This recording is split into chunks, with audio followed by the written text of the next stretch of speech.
बिस्मिल्लाहिर्रहमानिर्रहीम, अस्सलाम वालेकुम। मैं प्रोफेसर डॉक्टर अंजुम रहमान। आज मैं आपसे डिस्कस करूंगी कि बहुत सारे वो कपल जो बेऔलादगी का शिकार होते हैं या वो बेऔलादगी के शिकार नहीं होते, हो सकता है उनकी 3, 4, 5 बेटियां हों और वो कंसर्न हो कि जी इस दफ़ा हमारा बेटा हो जाए। उसके लिए वो जो भी तरीका इलाज अपनाएं उसमें वो सेक्स डिटर्मिनेशन करना चाहते हैं कि हमारा इस दफ़ा बेटा ही हो, या वाइस वर्सा, हमारे पहले 3 बेटे हैं, हमने इतनी कोशिश की नहीं हो तो हम कोई ऐसा प्रोसीजर अडॉप्ट करें कि हमारी बेटी ही हो अगर पहले बेटे थे, जिसको एक्चुअली हम सेक्स डिटर्मिनेशन कहते हैं at the time of conception. क्या तरीका होता है कि हम इसमें आप सेलेक्ट कर सकते हैं कि जो आपका एम्ब्रियो है या आपका जो अंडा है वो मेल का ही हो या वो फीमेल का हो, जिस तरह आप चाहते हैं। क्या ये 100% सही होता है? और ऐसा ही होगा कि अगर आपने मेल को सेलेक्ट करने की फरमाइश की है तो वो मेल ही होगा।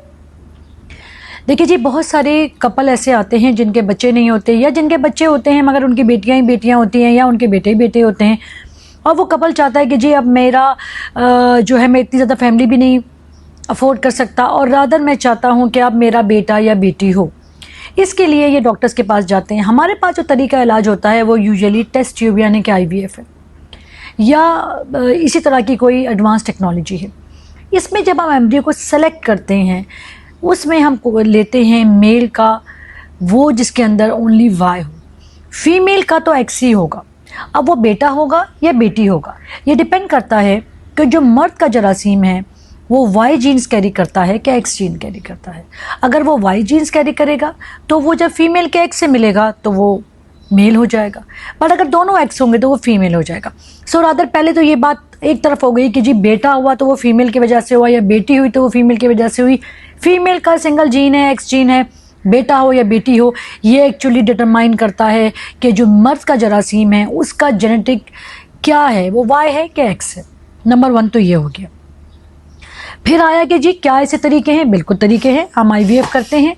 IVF में जब हम इनको एम्ब्रियो बना रहे होते हैं या हम अंडे को बना रहे होते हैं उस वक्त हम मेल फीमेल का तो हमारे पास X ही है, हम मेल का वो लेते हैं यानी कि उसकी जीन्स Y हो, जिससे जब वो मिलेगा तो हमारे पास मेल होने के चांसेस होंगे। IVF के अपने अलग साइड इफ़ेक्ट्स हैं। उसकी एक तो प्रोसीजर बहुत महंगा है, उसकी कोई 100% सक्सेस नहीं है, बल्कि 100% क्या, वर्ल्ड वाइड जो बिल्कुल कपल नॉर्मल होते हैं और इवन वो इस बार पे फरमाइशी प्रोग्राम पे कोशिश करते हैं कि जी हमारी पहले बेटियां ही थीं या हमारे बेटे ही थे और हमें बेटा या बेटी चाहिए, तो उसमें भी चांसेस ऑफ कंसेप्शन 40 to 45% से ज़्यादा नहीं है।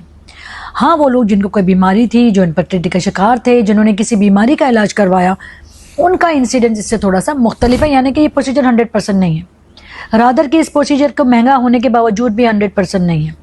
फिर उसको आपने और उसको मॉडिफाई किया, यानी कि अब आप चाहते हैं कि जी हमें लड़का ही चाहिए और हमें लड़की ही चाहिए। पहली बात तो ये है कि औलाद देना, बेटा और बेटी का देना तो अल्लाह के हाथ में है, तो बेहतर होता है कि बहुत सारी चीज़ें as a human being, as a Muslim मैं चाहूँगी कि हम अल्लाह पे छोड़ें।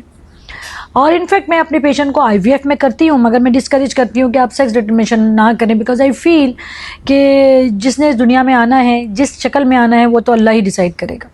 पर स्टिल बहुत दफ़ा कपल ऐसे आते हैं जिनकी ये ख्वाहिश होती है, वो दुनिया भर में जाते हैं और वो चाहते हैं कि हमारा लड़का ही हो। जब हम ये प्रोसीजर करते हैं तो हम उसको और मॉडिफाई करते हैं और हम स्पेसिफिकली मेल की जो Y जीन्स है उसको फीमेल के साथ मिलाते हैं और जो हमारा एम्ब्रियो होता है वो 46XY का होता है, यानी कि वो मेल का होता है। और वो हम एम्ब्रियो सेलेक्ट करते हैं, वो एम्ब्रियो हम आपके अंदर फीमेल के यूट्रस में डालते हैं। इसके अलावा इसी तरह के एम्ब्रियो को हम जमा भी देते हैं, जिसको हम क्राई प्रिजर्व कहते हैं। पर इसका मतलब ये ज़रूरी नहीं है कि अगर आप ये प्रोसीजर अडॉप्ट करेंगे तो आपकी प्रेगनेंसी ही होगी और आपकी प्रेगनेंसी में वो आगे भी जाएगी और एक बेटा डिलीवर होगा। बहुत हद तक बच्चे ज़ाया भी हो सकते हैं। मैंने कहा कि सिर्फ 40 to 45% चांसेस हैं इंटरनेशनली सक्सेस के, तो there is a higher rate of failure. दूसरी बात यह है कि इसके लिए एक बेस्ट एम्ब्रियोलॉजिस्ट का होना बहुत ज़रूरी है।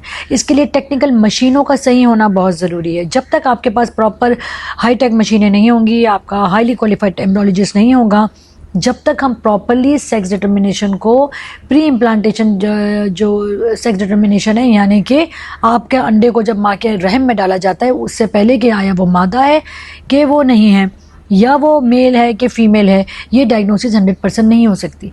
तो बहुत सारी चीज़ों पर डिपेंड करता है कि आया आपकी टेक्नोलॉजी अवेलेबल है, आपके पास बेसिस एम्ब्रियोलॉजिस्ट अवेलेबल है और सब कुछ भी बहुत अच्छा हो जाए, तो फिर अल्लाह की रज़ा अवेलेबल है कि नहीं है। उसके बाद भी अगर वो हम डाल भी दें अंदर, तो क्या वो आगे प्रोसीड करेगा, आपकी प्रेगनेंसी वाइबल होगी कि नहीं होगी, ये only God knows. Internationally 40 to 45% overall success है IVF का, स्पेशली जब आप ये प्रोसीजर भी करवाते हैं। इसमें भी बहुत दफ़ा वो कपल जिनका बच्चा होता ही नहीं है, वो इनफर्टाइल होते हैं, और जब वो IVF के लिए जाते हैं तो वो कोशिश करते हैं कि डॉक्टर साहब हमारा मेल ही हो जाए, एक ही शायद हम दफ़ा करवा सकें। एज ऐसी होती है, मल्टीपल साइकिल नहीं अफोर्ड करते या करवा ही नहीं सकते, या इनका अंडे दाने का रिजर्व ही इतना नहीं होता। So they are too much incline for कि जी हमारा बेटा हो जाए।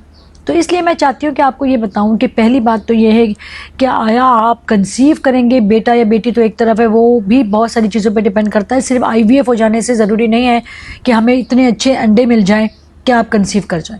अगर मिल भी गए तो वो इम्प्लांट हो जाए, यानी कि माँ के रहम में रुक जाएं, ये भी ज़रूरी नहीं है। और फिर अगर रुक भी गए तो जाके एक नॉर्मल बच्चा जो 9 महीने के बाद डिलीवर होगा, उसके चांसेस सिर्फ 40% है, यानी कि 60% का सब कुछ भी अच्छा होने के बावजूद फेल हो जाता है। तो फिर मेल और फीमेल ये तो एक बात की बात है, but definitely there is a technology, आप ऑप्ट कर सकते हैं। ये आपकी लक है कि आगे जाके वो आप उसको वहाँ तक आप अपने ड्रीम्स तक पहुँच सकते हैं कि नहीं है। इसकी प्रॉपर सर्विसेज अवेलेबल हैं, we use to do it, हम ये करते हैं। मगर कितना % आप कंसीव कर पाएंगे, कितना % आप आगे जाके प्रेगनेंसी को फॉलो कर सकेंगे, इसके चांसेस 100% नहीं होते। इसी के साथ मैं आपसे इजाज़त चाहूँगी। Thank you very much. Pakistan जिंदाबाद।